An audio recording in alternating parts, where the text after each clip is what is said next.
आज हम आप लोग को फ्यूनेरिया के बारे में बताते हैं। फ्यूनेरिया को कॉमनली कार्ड मास या रोप मास भी कहा जाता है। ठीक है, सबसे कॉमन स्पीसीज जो फ्यूनेरिया की है वो है फ्यूनेरिया हाइग्रोमेटिका।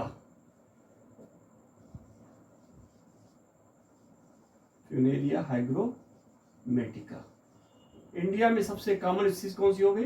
फ्यूनेरिया हाइग्रोमेटिका।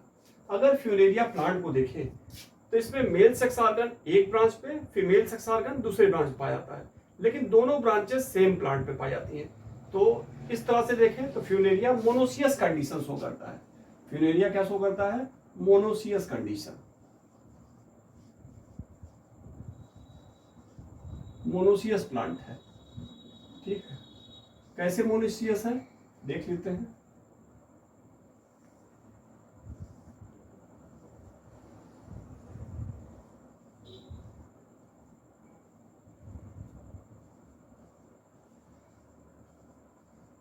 ये है मेल ब्रांच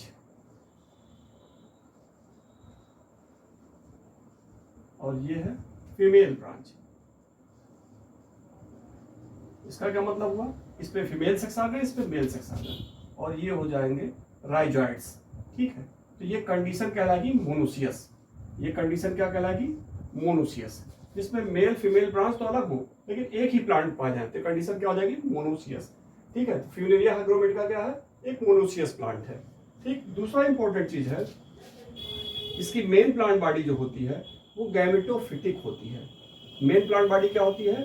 गैमेटोफिटिक। देखिए ये राइजॉइड्स हो गए, इसके बाद लीफी प्लांट बॉडी है, ये फूट हो गया, ये सीटा हो गया और ये कैप्सूल हो गया। तो ये हो जाएगा इसका स्पोरोफाइट और ये हो जाएगा इसका गैमेटोफाइट।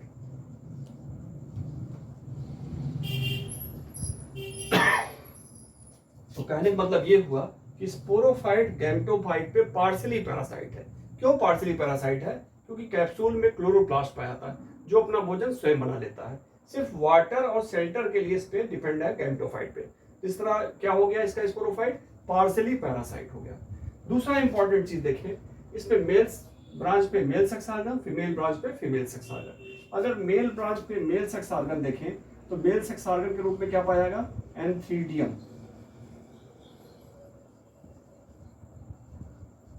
और एंथ्रीडियम को अगर देखें तो एंथ्रीडियम एक प्लव शेप स्ट्रक्चर होता है। कैसा होता है?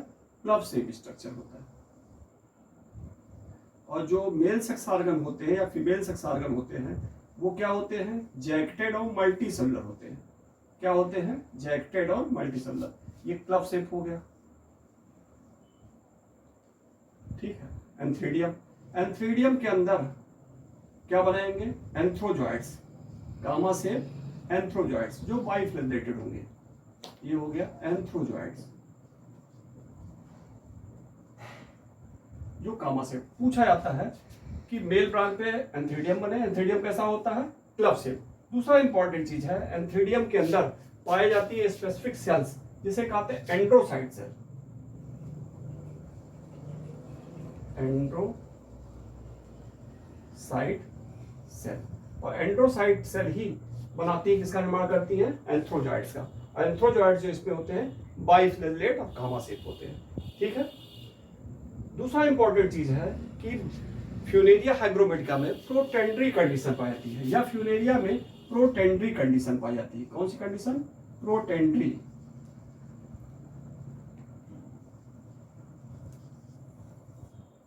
प्रोटेंड्री कंडीशन पाई जाती है। प्रोटेंड्री मतलब क्या हुआ? जब एंथ्रीडियम का मैच्योरेशन आर्ची फीमेल सेक्स ऑर्गन आर्चिगोनियम से पहले हो जाए तो इस कंडीशन को क्या कहेंगे? प्रोटेंड्री। या मेल सेक्स ऑर्गन का मैच्योरेशन फीमेल सेक्स ऑर्गन से पहले हो जाए तो इसे कहेंगे प्रोटेंड्री। ऐसे होता है प्रोटोगाइनी। जब फीमेल सेक्स ऑर्गन का मैच्योरेशन पहले हो तो क्या हो जाएगा? प्रोटोगाइनी। तो फ्यूनेरिया में क्या होता है? पूछा गया क्वेश्चन कि कैसी कंडीशन होती है? प्रोटेंड्री। इसमें male sex organ female sex organ के पहले मेच्योर हो जाएगा। अगर ये पहले मेच्योर होगा तो इसमें क्या होगा? Cross fertilisation.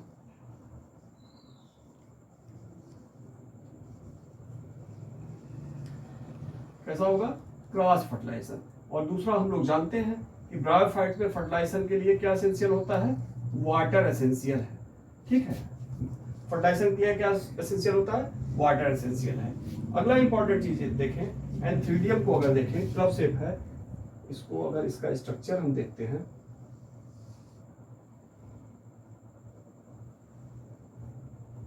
तो ये कुछ स्पेशल स्ट्रक्चर से घिरा होता है। एंथ्रीडियम क्या होता है, कुछ स्ट्रक्चर से घिरा होता है।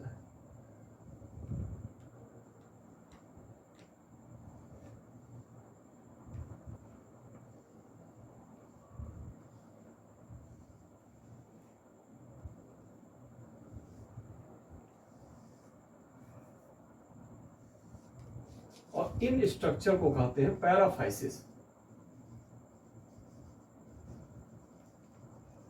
पैराफाइसिस देखिए, और इसको क्या कहते हैं, एंथ्रीडियम।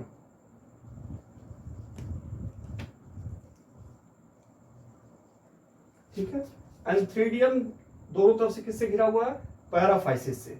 पैराफाइसिस क्या करता है, एंथ्रीडियम का प्रोटेक्शन करता है और म्यूसिलेज का सिक्रीशन भी करता है। और इसके चारों ओर, पैराफाइसिस और एंथ्रीडियम के चारों तरफ एक लीफी स्ट्रक्चर पाया जाता है, इसे कहते हैं पेरिगोनियल लीफ। पेरिगोनियल लीफ। ठीक है, क्या हो गया, पेरिगोनियल लीफ। तो इस प्रकार हम मेल सेक्स ऑर्गन के बारे में देखें। अब हम फीमेल सेक्स ऑर्गन के बारे में देखते हैं। फीमेल सेक्स ऑर्गन जो होगा इसमें आर्चिगोनिया होगा। फीमेल सेक्स ऑर्गन क्या है, आर्चिगोनिया।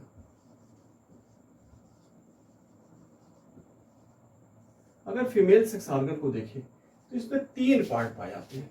फीमेल सेक्स ऑर्गन में कितने पार्ट पाए जाते हैं, 3 पार्ट, नेक, वेंटर और स्टॉक। ठीक, अगर इसका फिगर देखें,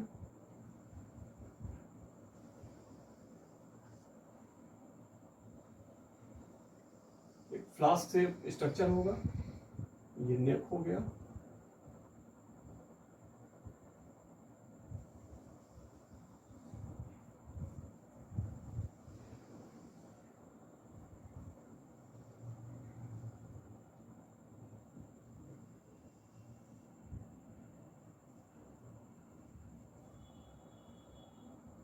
फ्लास्क शेप स्ट्रक्चर क्या हो गया, ये आपका आर्चिगोनिया।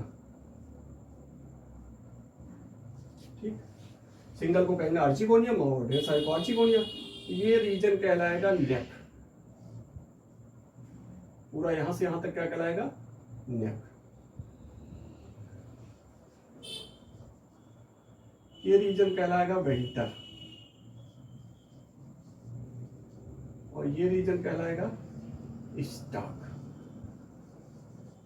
और यहां पे पाया जाएगा एग सेल।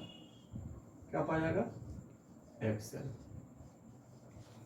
ठीक है, नेक रीजन के अंदर अगर हम देखें तो नेक कैनाल सेल पाई जाती है। नेक रीजन में क्या पाएगी, नेक कैनाल सेल। नेक कैनाल सेल जिनकी संख्या होती है 6 से 8। फ्यूनेरिया में इनकी संख्या कितनी होती है, 6 से 8। तो कभी कोई क्वेश्चन पूछा आता है कि नेक कैनाल सेल जो फ्यूनेरिया में पाई जाती है वो कितनी संख्या होती है, 6 से 8। कहाँ पाई जा रही है, नेक रीजन में। ठीक है, ये सिंगल स्ट्रक्चर होता है, एक लेयर का बना होता है नेक। फिर वेंटर जो होता है फूला हुआ भाग होता है, ये बाई लेयर होता है, 2 लेयर का बना होता है। इसका जो आउटर लेयर होता है वो आगे चलकर कैलिप्ट्रा का निर्माण करता है। किसका निर्माण करता है, कैलिप्ट्रा का। यहाँ बच्चे बहुत परेशान होते हैं कि कैलिप्ट्रा कहाँ आ गया, कैसे आ गया, जब कैप्सूल में हम पढ़ाते हैं। कैलिप्ट्रा एक हैप्लॉइड स्ट्रक्चर होता है। ठीक है, और आगे चलकर ये क्या करता है, कैप्सूल का लिड या ढक्कन के रूप में काम करता है। ठीक है, कैप्सूल की प्रोटेक्टिव कवरिंग का निर्माण करता है कैलिप्ट्रा। ठीक है, और ये स्टॉक हो गया, एग हो गया। अगर फीमेल सेक्स ऑर्गन को देखें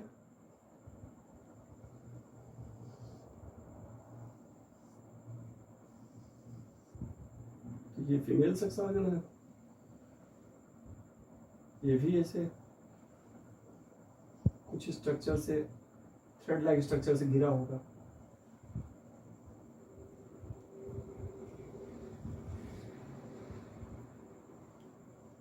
इसको कहेंगे पैराफाइसिस।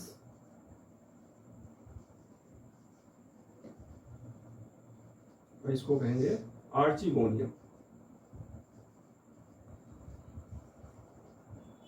आर्चिगोनियम एक है तो आर्चिगोनियम, सबको मिला के आर्चिगोनियम। ठीक है, तो पैराफाइसिस का काम यहाँ भी क्या है, प्रोटेक्शन ऑफ म्यूसिलेज का सिक्रेशन।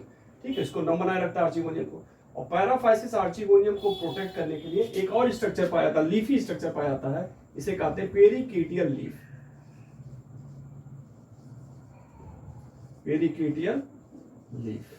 ठीक है, तो यहाँ पे आर्चिगोनियम को पैराफाइसिस को प्रोटेक्ट करता है पेरिकिटियल लीफ, और एंथ्रीडियम और पैराफाइसिस को प्रोटेक्ट कौन करता है, पेरिगोनियल लीफ। ये चीज ध्यान रखिएगा, पूछा गया है कि आर्चिगोनियम को कौन सी लीफी स्ट्रक्चर प्रोटेक्ट करता है, पेरिकिटियल लीफ। ठीक है, तो ये हो गया आपका आर्चिगोनिया के बारे में और एंथ्रीडिया के बारे में। अब इसमें जो मेल गैमेट बना था एंथ्रोजॉइड्स। ठीक है, एंथ्रोजॉइड्स वाटर की सहायता से आएगा और इसके अंदर जाके फ्यूज करेगा। किसको फ्यूज करेगा, एग को। कब फ्यूज करेगा, फर्टिलाइजेशन के समय क्या होता है, नेक कैनाल सेल और वेंटर सेल ये डीजनरेट हो जाती हैं, और डीजनरेट होकर सुक्रोज का सिक्रीशन करेंगी। किसका सिक्रीशन करेंगे, सुक्रोज का। तो पूछा था फ्यूनेरिया में किस चीज का सिक्रीशन होता है, किस केमिकल का, सुक्रोज का। सुक्रोज के सिक्रीशन के कारण एंथ्रोजॉइड अट्रैक्ट होगा इधर। ठीक है, चूंकि सुक्रोज का सिक्रीशन हो रहा, अटैक हो रहा केमिकल के कारण, तो इस तरह एंथ्रोजॉइड का जो मूवमेंट होता है वो कीमोटैक्टिक है। क्या है, कीमोटैक्टिक। एक होता कीमोट्रॉपिक। ठीक है, एक होता कीमोट्रॉपिक, एक होता टैक्टिक। ट्रॉपिक मतलब होता है जब किसी प्लांट का एक पार्ट मूव कर जाए तो उसे कहते हैं ट्रॉपिक, और जब पूरा का पूरा होल बॉडी मूव कर जाए तो उसे कहते हैं टैक्टिक। तो यहाँ का पूरा पूरा एंथ्रोजॉइड मूव कर जा रहा है तो कैसा मूवमेंट है, कीमोटैक्टिक। किसके कारण मूव हो रहा है, यहाँ पे जब फर्टिलाइजेशन के समय क्या होगा, किस चीज का सिक्रीशन होगा, सुक्रोज का। सुक्रोज के कारण अट्रैक्ट होकर आएगा और पानी की सहायता से इधर आते हुए इसे फ्यूज करेगा। फ्यूजन के बाद क्या बनेगा, जाइगोट।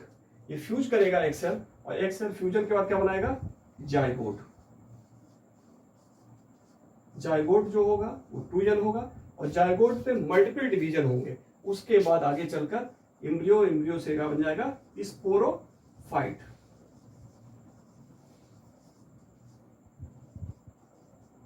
ठीक है, और ये जाइगोट जो होता है, ठीक, आगे चलकर क्या बनाएगा, स्पोरोफाइट। तो फर्स्ट स्पोरोफिटिक प्लांट बॉडी क्या होती है, जाइगोट, और उससे फिर क्या बन जाएगा, स्पोरोफाइट। अगर स्पोरोफाइट को हम देखें, ठीक है, इसको देखें स्पोरोफाइट को, तो स्पोरोफाइट को देख लीजिए।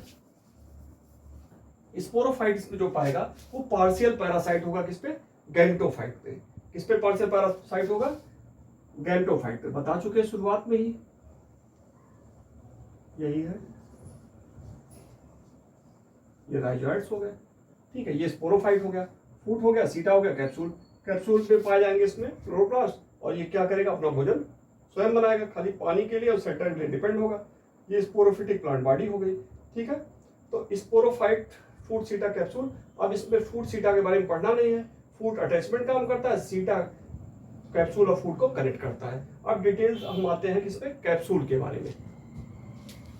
यदि हम स्पोरोफाइट के कैप्सूल को देखते हैं, ठीक है, या कह सकते हैं फ्यूनेरिया के कैप्सूल को देखते हैं, तो इसमें 3 पार्ट होते हैं, अपरकुलम, थीका और एपोफाइसिस।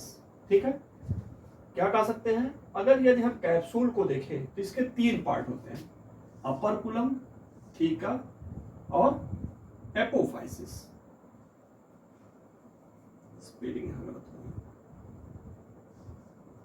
एपोफाइसिस। ठीक है, अपरकुलम, थीका और एपोफाइसिस। ठीक है, और इसके ऊपर प्रोटेक्टिव कवरिंग क्या होती है, कैलिप्ट्रा, जो हैप्लॉइड नेचर की होती है। ठीक है, और अपरकुलम और थीका को बीच में एक पतली थ्रेड लाइक स्ट्रक्चर पाई जाती है, उसे क्या कहते हैं, एनुलस। अभी डिटेल में इसको बताएंगे। ठीक है, तो सबसे पहले हम देखते हैं एपोफाइसिस को। इससे क्वेश्चन जरूर आता है किसी भी कंपटीशन में, इससे क्वेश्चन कैप्सूल से जरूर एक क्वेश्चन आ जाता है। ठीक है, एपोफाइसिस रीजन जो देखें, ये लोअर मोस्ट रीजन होता है। कैप्सूल का सबसे लोअर मोस्ट रीजन कौन है, एपोफाइसिस। दूसरा इंपॉर्टेंट चीज है, ये नॉन फर्टाइल रीजन होता है। कैसा होता है, नॉन फर्टाइल, और या कह सकते हैं रिप्रोडक्शन में भाग नहीं लेता है। इस रीजन में स्टोमेटा पाए जाते हैं, और इसी रीजन में क्लोरोप्लास्ट पाए जाते हैं। क्लोरोप्लास्ट पाए जाने के कारण ये अपना कैप्सूल जो अपना है भोजन स्वयं बनाता है। इसीलिए क्या कहते हैं कि स्पोरोफाइट जो होता है वो सेमी पैरासाइट होता है। दूसरा जो पार्ट पाया जाता है थीका, ये अपर कुलम और एपोफाइसिस के बीच पाया जाता है। थीका एक फर्टाइल पार्ट होता है। थीका क्या है? एक फर्टाइल पार्ट होता है। इसके बीचों बीच में एक गुंबदाकार रचना पाई जाती है, या एक कह सकते हैं क्लब शेप रचना पाई जाती है। उस क्लब शेप रचना को क्या कहते हैं? कालुमेला। कालुमेला का काम क्या है? वाटर मिनरल का कंडक्शन करना। पूछा गया है कालुमेला किस पे पाया जाता है? किस में पाया जाता है? फुनेरिया के कैप्सूल पे। क्या काम है इसका? Conduction of water. कालुमेला के दोनों तरफ स्पोर सैक पाए जाते हैं। क्या पाया जा रहा है? Spore sac. और स्पोर सैक के अंदर क्या बनते हैं? स्पोर बनते हैं जो हैप्लॉइड नेचर होते हैं। और ये स्पोर जो होते हैं सभी स्पोर एक साइज के होते हैं। तो ये इस तरह से देखें, ये होमोस्पोरस कंडीशन होती है। कैसी? होमोस्पोरस। सभी स्पोर साइज में बराबर होते हैं, इसलिए क्या होते हैं? होमोस्पोरस। तो जितने भी ब्रायोफाइट हैं उस पे देखा गया है मुख्य रूप से होमोस्पोरस कंडीशन पाई जाती है। सारे स्पोर की साइज सेम होती है। स्पोर सैक के बाहर की तरफ एयर सैक पाए जाते हैं। क्या पाया जा रहा है? Air sac. और प्रत्येक एयर सैक एक दूसरे से सेपरेट होते हैं एक स्पेशल स्ट्रक्चर के द्वारा, उसे कहते हैं ट्रेविकुली। तो कभी कभी क्वेश्चन पूछा है कि एयर सैक एक दूसरे से किससे सेपरेट होते हैं? ट्रेविकुली। ठीक है। अब थीका के ऊपर पाया जाता है अपर कुलम। अपर कुलम और थीका को सेपरेट करती है एक पतली थिन लेयर जैसी रचना, उसे कहते हैं एनुलस। एनुलस हाइग्रोस्कोपिक नेचर का होता है, जो वाटर एब्जॉर्ब करके स्वेल कर जाता है और ये कैप्सूल को डेहसन फटने में मदद करता है। ठीक है। ये वाटर एब्जॉर्ब करेगा और क्या करेगा? हाइग्रोस्कोपिक नेचर का एनुलस वाटर एब्जॉर्ब करेगा और फटने में मदद करेगा, डेहसन में मदद करेगा। ठीक है। फट जाएगा एनुलस, उसके बाद ये कैप्सूल खुल जाएगा। अपर कुलम के को देखें अगर, तो ये पॉइंटेड स्ट्रक्चर होता है। इसके अपेक्स जो होता है पॉइंटेड होता है। अपर कुलम में पाया जाता है पेरिस्टोमियल टीथ। क्या पाया जाता है? पेरिस्टोमियल टीथ। पेरिस्टोमियल टीथ अगर फ्यूरेरिया में देखें, इनकी संख्या कितनी होती है? पेरिस्टोमियल टीथ पे पेरिस्टोम या जिसको टीथ कहते हैं, इनकी संख्या कितनी होती है? 32। ये जो टीथ होते हैं ये 16 और 16 के दो लेयर में अरेंज होते हैं, दो रो में अरेंज होते हैं। 16 एक रो में, 16 दूसरे रो में। ठीक है। दो रो में ये अरेंज हो गए। अगर टीथ को देखें, यहां बना देते हैं,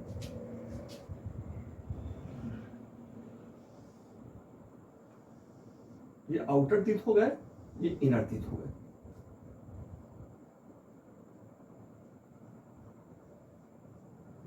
ठीक है। पेरिस्टोमियल टीथ है, ये अंदर वाले 16 और ये बाहर वाले भी 16 होंगे, दो रो में अरेंज हो गए। जो अंदर वाले टीथ होते हैं इनको कहते हैं इंडोस्टोम,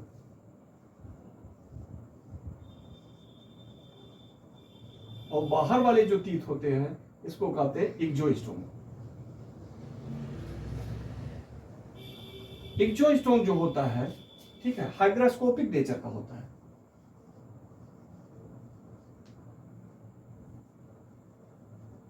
कैसा होता है? Hygroscopic nature. ये वाटर को एब्जॉर्ब करते हैं। और इंडोस्टोम जो होता है वो जीरो कैसी नेचर का होता है, जो वाटर को रिलीज करता है। तो पूछा जाता है कि एक्सोस्टोम कैसे नेचर के होते हैं? हाइग्रोस्कोपिक, जो वाटर को एब्जॉर्ब करते हैं, स्वेल कर जाते हैं और ओपन होते हैं। इंडोस्टोम जो अंदर की तरफ होता है वो जीरो कैसी होता है, जो वाटर को रिलीज करता है। जब ये पेरिस्टोमियल टीथ ओपन होते हैं तो स्पोर बाहर निकल आते हैं और स्पोर का डिस्पर्सल हो जाता है। वही स्पोर जनरेट करके नए प्लांट बॉडी प्रोटोनिमा का निर्माण करते हैं, जो गैमेटोफिटिक प्लांट बॉडी होती है। और उसी प्रोटोनिमा में पाए जाते हैं बर्ड सेपरेट हो जाएंगे और नए प्लांट का निर्माण हो जाएगा। इस अपर कुलम के ऊपर की तरफ पाया था कैलिप्ट्रा, जो हैप्लॉइड नेचर का होता है। इसका निर्माण किससे हुआ था? वेंटर से। ठीक है, वेंटर के आउटर रीजन से। ठीक, तो इस तरह हम आज फ्यूरेरिया के स्ट्रक्चर के बारे में, कैप्सूल के बारे में, कैसे रिप्रोडक्शन हो रहा, कैसे प्लांट बॉडी बन रही, स्पोरोफाइट कैसा है, गैमेटोफाइट कैसा है, डिटेल जाने। ठीक है, अगर ये आपको वीडियो अच्छा लगा हो तो ज्यादा से ज्यादा लाइक करिए, सब्सक्राइब करिए, दोस्तों से शेयर करिए। धन्यवाद।